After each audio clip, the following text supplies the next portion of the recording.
எல்லாருக்கும் வணக்கம். இன்னைக்கு தேதி மார்ச் 5 புதன்கிழமை. இந்த வீடியோவில் நம்ம திருப்பதியில் கொடுக்கக்கூடிய எஸ்எஸ்டி டோக்கன், ஸ்ரீவாரி மெட்ரோவில் நடந்து போகிறவங்களுக்கு கொடுக்கக்கூடிய டோக்கன், சிஆர்ஓ ரூம் அவைலபிலிட்டி, திருமலையில் கிடைக்கக்கூடிய ரூம் விவரங்கள் மற்றும் இன்றைய தகவல் பக்தர்கள் தரிசன விவரங்கள் பற்றி பார்க்கலாம். இன்றைய தகவலில் ஸ்ரீனிவாச மங்காபுரத்தில் அமைந்துள்ள ஸ்ரீ கல்யாண வெங்கடேஸ்வர சுவாமி கோயில் பற்றி விவரங்கள் தெரிஞ்சுக்கலாம். திருப்பதியிலிருந்து 12 கிலோமீட்டர் தூரத்துல ஸ்ரீனிவாச மங்காபுரம் இருக்கு.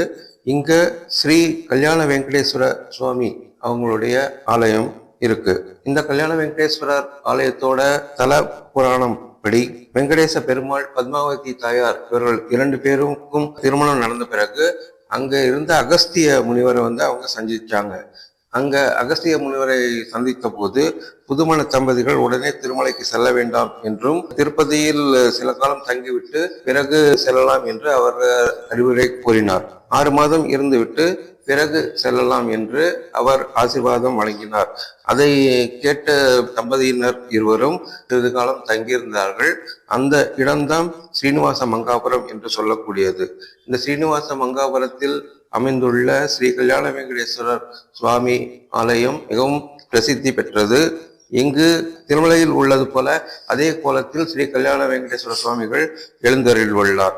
அதே போல இங்கு வரும் பக்தர்களுக்கு அவர் சில வரங்களை கொடுத்துள்ளார்.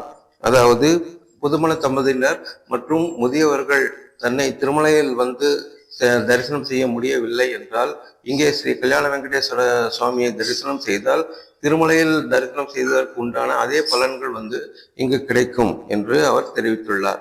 அதே போல திருமணம் நடக்காதவர்கள் இங்கே பூஜை செய்து கையில் காப்பு அணிந்து கொண்டால் குறிப்பிட்ட சில காலத்திற்குள் அவர்களுக்கு திருமணம் ஏற்பட வாய்ப்பு உள்ளது என்று சொல்றாங்க.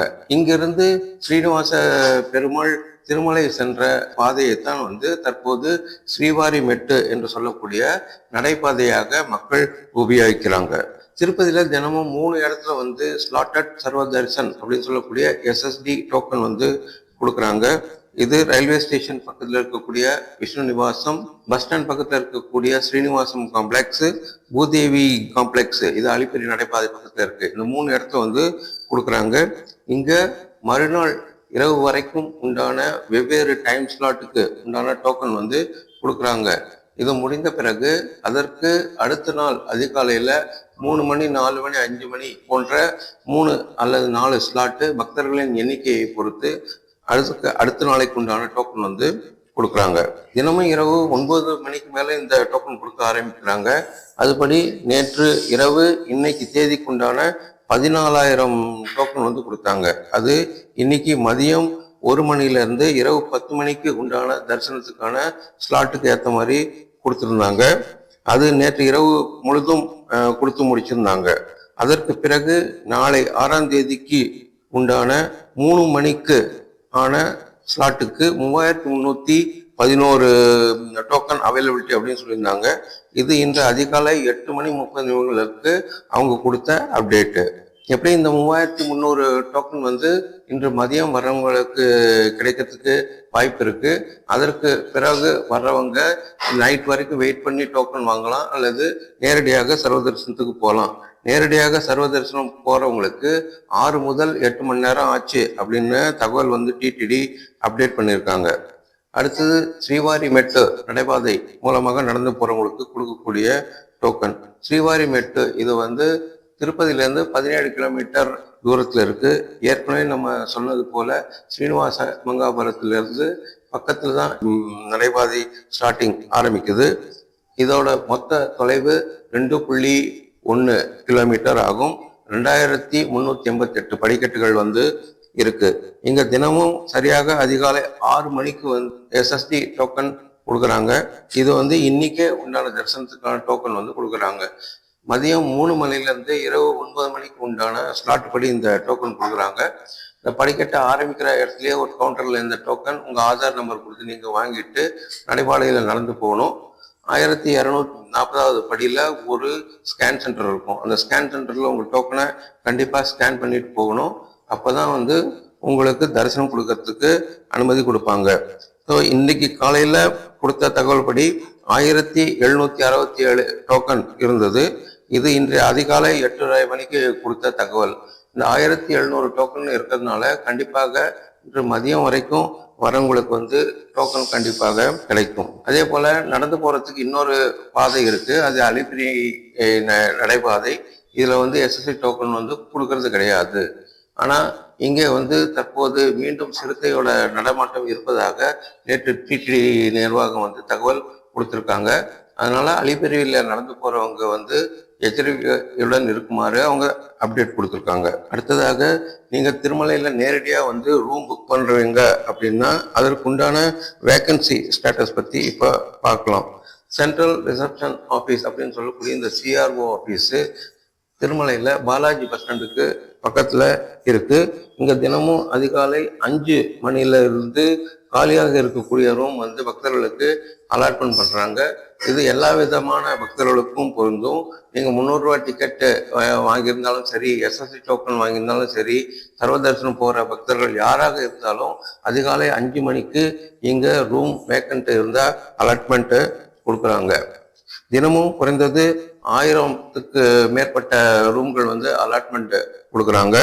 அதுபடி இன்று காலை 8 மணிக்கு கொடுத்த தகவல் படி 1555 ரூம் இன்னைக்கு கோட்டா அலாட்மெண்ட் பண்ணியிருந்தாங்க. அதுல 144 ரூம் வந்து 8:30 மணிக்கு வேக்கன்டி இருந்தது அப்படின்னு சொல்றாங்க. அதனால உங்களுக்கு திருமலையில ரூம் வேணும் அப்படிங்கிற பட்சத்துல 5 மணிலேருந்து 7 மணிக்குள்ள நீங்க இருந்தீங்கன்னா கண்டிப்பாக 1 மணி நேரத்துக்குள்ள உங்களுக்கு ரூம் கிடைக்கிறதுக்கு வாய்ப்புகள் அதிகம் இருக்கு. நீங்க செய்ய வேண்டியதெல்லாம் என்னன்னா, சிஆர்ஓ ஆஃபீஸ்ல ஒரு பேஸ்மெண்ட் இருக்கும். அங்க மக்கள் அதிகாலையில இருந்தே லைன்ல நிற்பாங்க. நீங்க உங்க ஆதார் கார்டு அல்லது ஆதார் கார்டு ஜெராக்ஸ், உங்க மொபைல் நம்பர் இது ரெண்டையும் கொடுத்து அங்க பதிவு பண்ணிட்டு வந்துடலாம். அது பதிவு பண்ணிட்டு வந்ததுக்கு அப்புறம் சீனியாரிட்டி படி ரூம் ஒதுக்கிட்டு வருவாங்க. உங்க டர்ன் வரும்போது உங்களுக்கு வந்து ஒரு எஸ்எம்எஸ் அனுப்புவாங்க. அந்த எஸ்எம்எஸ்ல உங்களுக்கு எந்த காட்டேஜ் அலாட்மெண்ட் ஆயிருக்கு அப்படிங்கிற விவரங்கள் வந்து ஒரு எஸ்எம்எஸ்ல கொடுத்துருப்பாங்க.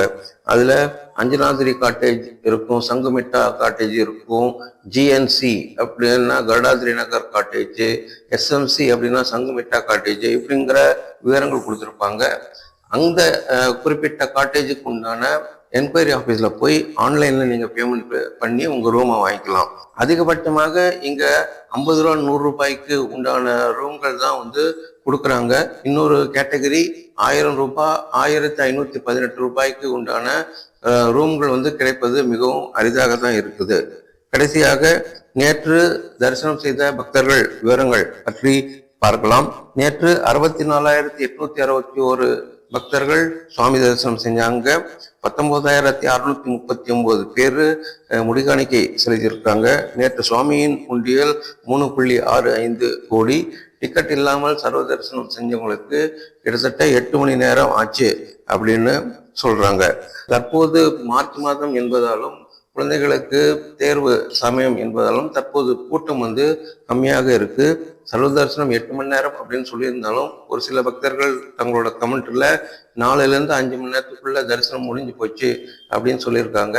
அதே போல எஸ்எஸ்டியில் போனவங்களும் 4 மணி நேரத்துக்குள்ள தரிசனம் முடிஞ்சு போச்சு அப்படின்னு வந்து தகவல் வந்து கொடுத்துருக்காங்க. நீங்களும் தற்போது திருமலையில இருந்தீங்கன்னா உங்க தரிசன விவரங்களை வந்து கமெண்ட்ல அப்டேட் பண்ணுங்க. இது மற்ற பக்தர்களுக்கு உபயோகமாக இருக்கும். மார்ச் 9ஆம் தேதியிலிருந்து 13ஆம் தேதி வரையும் திருமலையில் புஷ்கரணி தெப்போற்சவம் வந்து நடக்குது. அதை பற்றி விவரமான ஒரு வீடியோ வந்து போட்டிருக்கோம். நீங்க அந்த பீரியட்ல இருந்தீங்கன்னா இந்த தெப்போற்சவ நிகழ்ச்சியில கலந்துக்கோங்க. போல இந்த சேனல்ல வந்து நாம தினமும் திருப்பதி திருவிழா பற்றிய அப்டேட் வந்து கொடுத்துட்டு இருக்கோம். மீண்டும் ஒரு அப்டேட்ல வந்து உங்களை சந்திப்போம். நன்றி, வணக்கம்.